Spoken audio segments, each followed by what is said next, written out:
Well, my friends, this is a peculiar case. I am suffering from throat troubles. It is very difficult to throw my voice. But as the case is very important and rare, I could not control myself to demonstrate this case. This child, age about 6 years, has been suffering from thrombocytopenia. Thrombocytopenia. কি বললাম বলো? Thrombocytopenia. So you know the blood cells. There are 3 types of blood cells: RBC, WBC, and platelets. These 3 types of blood cells, this platelets count becomes less and lesser. Normally 1.5 lakhs to 3 lakhs vary করে। এটা যদি কমে যায়, এর main কাজ কি? Platelet clot করতে সাহায্য করে রক্তকে, ব্লাডকে কোথাও যদি কেটে যায়, ছড়ে যায় বা শরীরের ভিতরেও কোনো রকমভাবে যাতে অসুবিধা না করে সেটাকে কন্ট্রোল করে এই প্লেটলেট। এই প্লেটলেট কমে গেলে শরীরের বিভিন্ন দ্বার দিয়ে রক্ত বেরোতে পারে, মলদ্বার দিয়ে রক্ত বেরোতে পারে, মেয়েদের ভ্যাজানাল প্যাসেজ দিয়ে রক্ত বেরোতে পারে, স্কিনের মাঝখানে রক্ত বেরোতে পারে, যাকে বলা হয় পিটিক্যাল হেমারেজ বা একাইমোসিস। তো প্লেটলেট বাংলায় বলা হয় অনুচক্রিকা। মেন কাজ কোয়াগুলেট দ্য ব্লাডকে ক্লট বাঁধাতে সাহায্য করে। তাহলে কমে যায়, ডেঙ্গুতে কমে যায়। ডেঙ্গু 2 রকম হয়, একটা হচ্ছে নর্মাল ডেঙ্গু, একটা হচ্ছে ডিস্ট্রাকটিভ ডেঙ্গু। ডিস্ট্রাকটিভ ডেঙ্গুতে এই প্লেটলেট কাউন্ট হু করে কমে যায়, গেলে শরীরের যে কোনো জায়গা দিয়ে রক্ত বেরোতে আরম্ভ করে। সাপের কামড়ে প্লেটলেট খুব কমে যায়, তাই রক্ত জল হয়ে পাতলা হয়ে, বিশেষ করে চন্দ্রবোড়া সাপের কামড়ে রক্ত পাতলা হয়ে যে কোনো শরীরের জায়গা থেকে বেরোতে আরম্ভ করে। তো নর্মালি যদি কমে যায়, তার কারণটা কি? কমছে কেন? মেন একটা কারণ হলো ইমিউন ডেফিসিয়েন্সি। কোনো কারণ বোঝা যাচ্ছে না। শরীরের যে ইমিউনিটি পাওয়ার, আমাদের হোমিওপ্যাথির ভাষায় lack of functioning of vital force properly, তাই একে বলা হচ্ছে ইমিউন থ্রম্বোসাইটোপিনিয়া, ইমিউন ডেফিসিয়েন্সি। এই বাচ্চার তাই হয়েছে। বাচ্চার বাবা অতি সাধারণ একটা কাজ করে, কিন্তু সন্তানের জন্য তো বাবা মায়ের চেষ্টার ত্রুটি থাকবে না। দরজায় দরজায় ডাক্তারদের পিছনে ঘুরেছে, ভারতবর্ষের বিভিন্ন হসপিটালে গেছে। Right from the medical college, সবথেকে কস্টলি হসপিটাল মণিপালে গেছে, এবং রামায়া হসপিটাল সাউথে, সেসব জায়গায় দৌড়িয়েছে। অ্যালোপ্যাথিক চিকিৎসকরা চিকিৎসা করছেন, কিন্তু কস্টলি মেডিসিন, প্লেটলেট কাউন্টটা যাতে আর ফার্দার না কমে তারা চেষ্টা করছেন, কিন্তু পেরে উঠছেন না।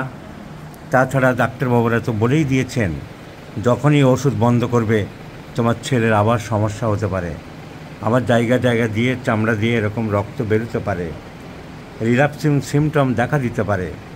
কি করবে অসহায় পিতামাতা? দৌড়াতে আমার খবর পেয়ে এসেছেন। তাহলে আমরা কেস টেকিং করলাম। আমার মনে হয়, আই বিলিভ, এই সমস্ত কেসেই হোমিওপ্যাথিতে উন্নতি বেশি সম্ভব। তার কারণ কোনো ভাইরাস নেই, কোনো ব্যাকটেরিয়া নেই, কোনো প্যারাসাইট নেই। রোগটাই বলেই দিচ্ছে, রোগের সংজ্ঞাই বলছে ইমিউন ডেফিসিয়েন্সি সিনড্রোম। শরীরের জীবনী শক্তির ঘাটতি হচ্ছে, রোগ প্রতিরোধ ক্ষমতার কোনো একটা ঘাটতি হচ্ছে।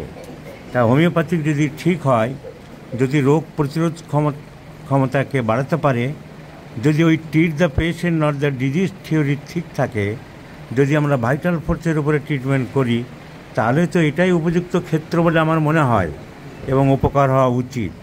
কিন্তু there is no fixed medicine in homeopathy. তাই যারা বইপত্র দেখবে, রেপার্টরি দেখবে, থেরাপিউটিক্স ঘাঁটবে, নিদান তত্ত্ব ঘাঁটবে, তারা যদি এই রোগের ওষুধ খুঁজতে যায় তারা হোঁচট খাবে। কারণ আমাকে এই বাচ্চাটাকে ট্রিটমেন্ট করতে হবে। এই বাচ্চাটার কী সিমটম আছে? বাচ্চাটার সিমটম পাচ্ছি ক্যাচেস কোল্ড ভেরি ইজিলি। ডাক্তারবাবুরা লিখেছে এর সর্দি কাশি খুব ঘন ঘন লাগে, এ কথা ঠিক? So catches cold very easily, it has verified, ঠিক আছে। লিখেছে পিপাসা কম, এ কথা ঠিক আছে। So thirst less.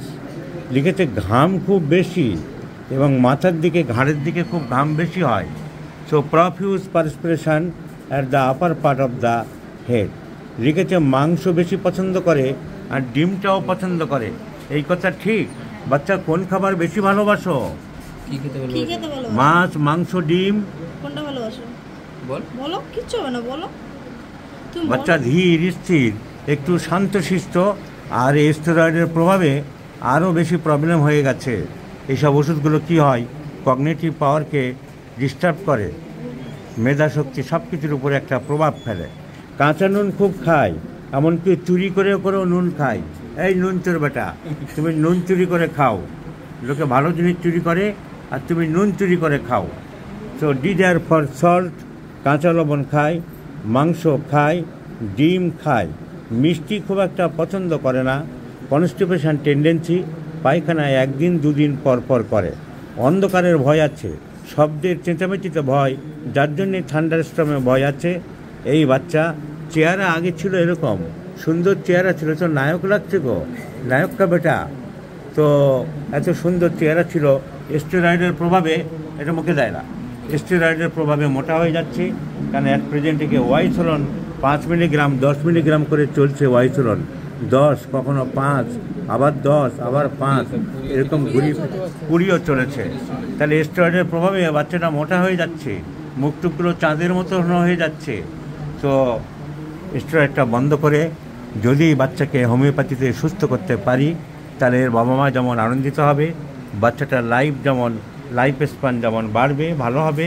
হোমিওপ্যাথির মুকুটে আরেকটা নতুন পালক সংযোজিত হবে, যে আমরা treat the patient not the theory, এই থিওরিতে চলে এই বাচ্চাকে এই ইমিউন ডেফিসিয়েন্সি, থ্রম্বোসাইটোপেনিয়া, প্লেটলেট যে ফল করে যাচ্ছে, সেটা আমরা সারাতে পারবো। এর জন্য অ্যালোপ্যাথিক চিকিৎসকরা অলরেডি ওর বোন ম্যারো টেস্ট করেছে। কি কষ্টকর পরীক্ষা, হাড়ের মধ্যে সূচ ঢুকিয়ে বোন ম্যারো পরীক্ষা তৈরি হচ্ছে কি না, কতটা হচ্ছে, সেই সব করেছে। আমাদের সেসব দরকার নেই, আমরা মানুষটাকে বাইরে থেকে চিকিৎসা করতে পারবো, treat the patient not the disease ফর্মুলায়। তাহলে দেখা যাচ্ছে এই বাচ্চার ছবির মতন একটা ওষুধই আসছে। এবং কয়েকদিন আগে আমি আমার জন্মদিনের মেসেজ দিতে গিয়েই বলেছিলাম যে বাচ্চাদের বহু ক্ষেত্রেই ক্যালকেরিয়া কার্প লাগে। Calcarea carp is a very very important medicine. আমি দেখেছি লিউকোডার্মা হোক, পেটের গণ্ডগোলই হোক, মাথার গণ্ডগোলই হোক, বাচ্চাদের ঘুরে ফিরে ক্যালকেরিয়া ওষুধটা খুব বেশি লাগে। তো কারণ সর্দি কাশি প্রায় লাগছে। এখন স্টেরয়েডের জন্য মোটা হচ্ছে না ওবেসিটি টেন্ডেন্সিতে, আমরা সেটা বুঝতে পারছি না। কিন্তু ওবেসিটি টেন্ডেন্সি একটা দেখছি, ঘাম প্রচুর পরিমাণে হয়, মাথার দিকে হয়, ঘাড়ের দিকে হয়। মাংস ডিম দুটোই ভালোবাসে, ক্যালকেরিয়া কার্বে আছে। নুন ভালোবাসে, ক্যালকেরিয়া কার্বে আছে। আর ভয় ভীত শান্তশিষ্ট ছেলে, অত বেশি ডেয়ারি না, অত বেশি পুশিক না, অত বেশি উগ্র না, ট্যারেন্টুলার মতো নয়, নাকভামের মতো নয়, হিপারসালফারের মতো নয়। The mental symptoms come quiet and easy disposition, calcarea carb. So calcarea carb is the choice of medicine. আর এই রোগটা সম্বন্ধে আরও বেশি কিছু বলতে চাইছিলাম, কিন্তু আমার গলার কন্ডিশনের জন্য বলতে চাইছি না। তবু এই কেসটা না বলে পারছিলাম না, কারণ এই শেখানোর সুযোগ সব সময় আসবে না। এখন দেখা যাক বাচ্চাটার কতটা ইমপ্রুভ করতে পারি। অ্যালোপ্যাথিক ওষুধগুলো তো আমরা চট করে বন্ধ করব না। আমি ওদের বাবা মাকে বলেই দিয়েছি যে আস্তে আস্তে 1 দিন 2 দিন পর পর এইভাবে বন্ধ করতে হবে। আর প্লেটলেট কাউন্ট এখন যা আছে, এখন আছে কত, 1,15,000 আছে। তো এটা জানলাম, ওই ওষুধপত্র আস্তে আস্তে বন্ধ করিয়ে পরে 2 মাস পরে যখন আসবে তখন আমরা আরেকবার টেস্ট করলে বুঝতে পারবো কতটা ইমপ্রুভ হয়েছে।